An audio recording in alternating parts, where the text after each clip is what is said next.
So 10 people, 7 sheriff deputies, and 3 healthcare workers are being charged in the death of a man that they murdered in a hospital.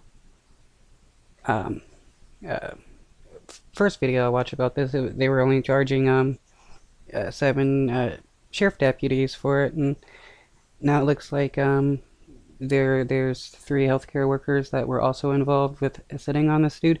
It's like what happened in 2020.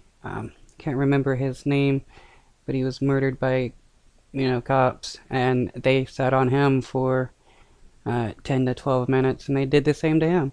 And they're only getting charged with second-degree murder when they obviously knew that if you stop people from breathing, they die. I mean, they basically planned it. Disturbing video in Virginia about the death of a mentally ill man in police custody.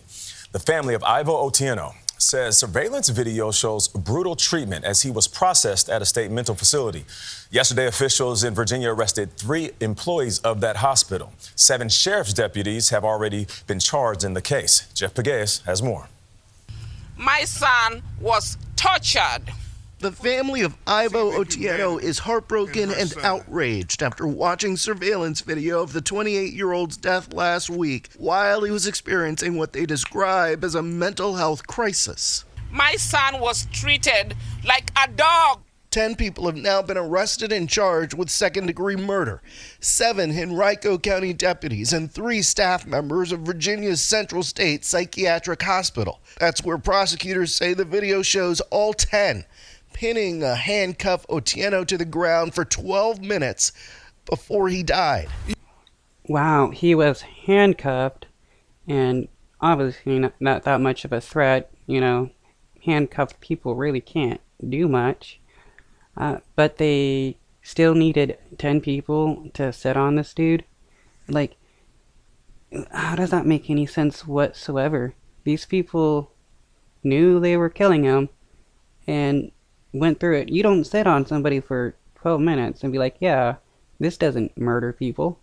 You see him being restrained so brutally with knee on his neck.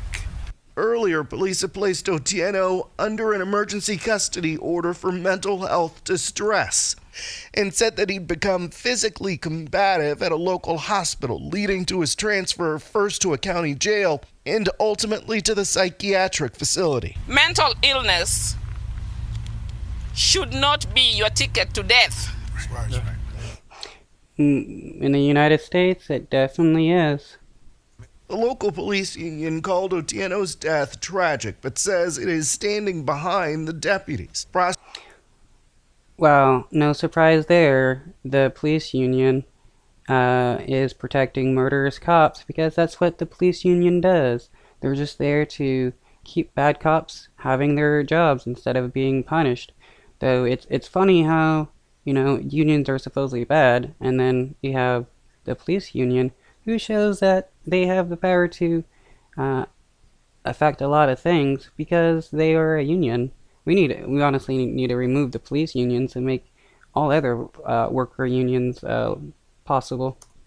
Prosecutors cite the integrity of the criminal justice process for not releasing the surveillance video. But Otieno's family wants the public to see it.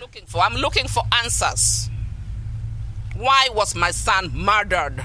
We've reached out to the attorneys for those charged in the psychiatric facility for comment, but have not heard back. For CBS Mornings, He was murdered because he annoyed the cops, so they decided to abuse him. They didn't want to deal with his mental health episode, so it's like, yeah, let's just murder this person and get it over with.